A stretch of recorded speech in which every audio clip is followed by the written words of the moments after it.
Kitplanes for Africa is my business. I bought this company 14 years ago. I used to be a farmer of all things, and I developed an interest in flying, and this is how I got involved into aviation, and then I started building my own project, and this is how Kitplanes for Africa came up. We have three models. We have the Bush Baby, the Explorer and the Safari. The Bush Baby and Explorer are both LSA models, whereas the Safari can be an LSA, although it's a little bit on the heavy side with the heavier engines, and it's mostly a PPL VLA aircraft with 750 kilogram max takeoff weight.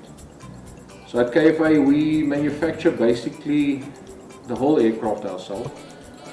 We have a welding section, we have a CNC section where we do some of our CNC, some is outsourced. We cover our own aircraft. We have our own covering system as well as the Stewart systems from the USA. So most of our processes are in-house. We do our own spray painting.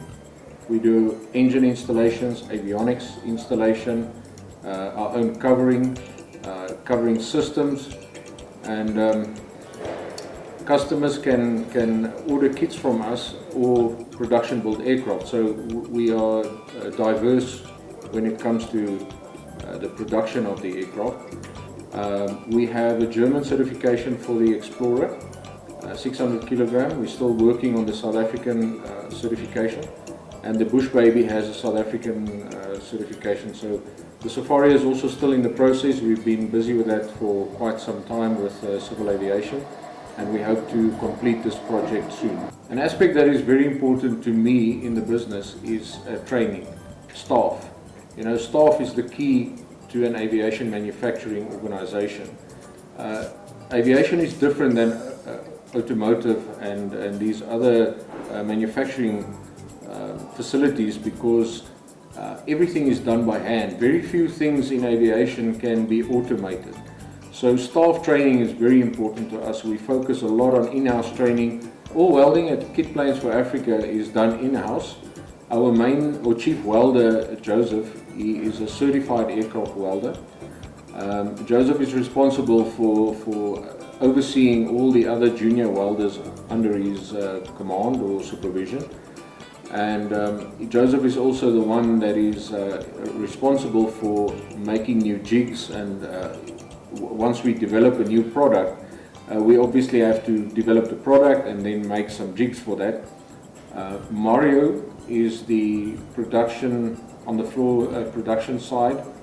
He's my senior guy overseeing the guys doing the covering and the assembly of the controls and the basic assembly of the aircraft.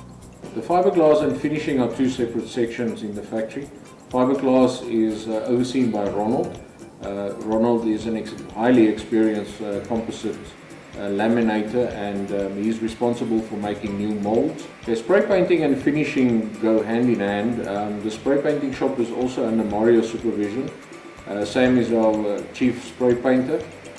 Once things have been painted, it comes back to the assembly side, where then Mario is responsible for doing the final assembly. One critical section in the factory is the engineering side, where before we even start the development of a new project, we first do development on our CAD program. We use Inventor, a professional for this process. Oliver and Megan are responsible for the CAD designs, and everything is obviously checked in CAD before we even start with looking at production or even producing a prototype of something. So what does the future hold for Kitplanes for Africa? We have a four-seater design that is in the making. We will reveal this a little bit later in the future, and we also have an electric bush plane in mind. So exciting things coming for the future for Kitplanes for Africa. We welcome you to Kitplanes for Africa. We are situated at the Petit Airfield in Benoni. We would like to show you around our factory and show off our wonderful bush planes that we are building at this facility.